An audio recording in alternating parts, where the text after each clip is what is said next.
Hi guys, ആർക്കൊക്കെ dengue fever വന്നിട്ടുണ്ട്? ഡെങ്കിപ്പനി ജീവിതത്തിൽ ആദ്യമായിട്ട് എനിക്ക് വന്നു.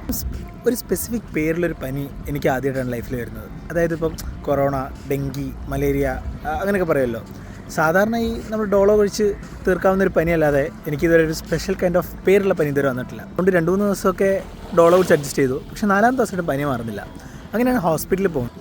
അങ്ങനെ ഹോസ്പിറ്റലിലെത്തി ഡോക്ടറെ കണ്ടു, ബ്ലഡ് ടെസ്റ്റ് ഒക്കെ കഴിഞ്ഞു, ഡെങ്കി പോസിറ്റീവ് കൺഫേം. ഡോക്ടറെ അഡ്മിറ്റ് ആക്കണോ അല്ലെങ്കിൽ വീട്ടിൽ പോയി റെസ്റ്റ് എടുക്കുമെന്ന് ചോദിച്ചു. ഞാൻ വീട് സെലക്ട് ചെയ്തു. ടയർഡ്നെസ് ആയിരുന്നു മെയിൻ വില്ലൻ. വേറെ പ്രത്യേകിച്ച് ബുദ്ധിമുട്ടുകളൊന്നും ഉണ്ടായില്ല. പക്ഷേ വലിയ രീതിയിൽ ക്ഷീണം.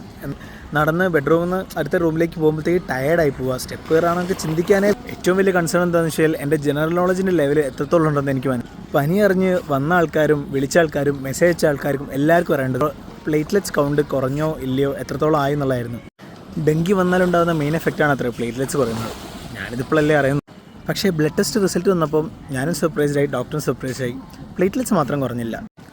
പ്ലേറ്റ്ലെറ്റ്സ് കുറയാതെ വന്നപ്പോഴും ഹീമോഗ്ലോബിൻ്റെ അളവ് കൂടിയപ്പോഴും ഡോക്ടർ ചോദിച്ചു എന്നോട് സ്മോക്കിംഗ് ഉണ്ടോ.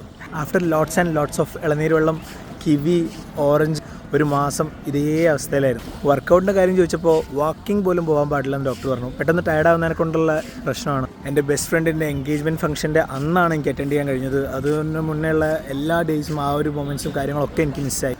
ചുരുക്കം പറഞ്ഞാൽ കിടപ്പിലായ അവസ്ഥ.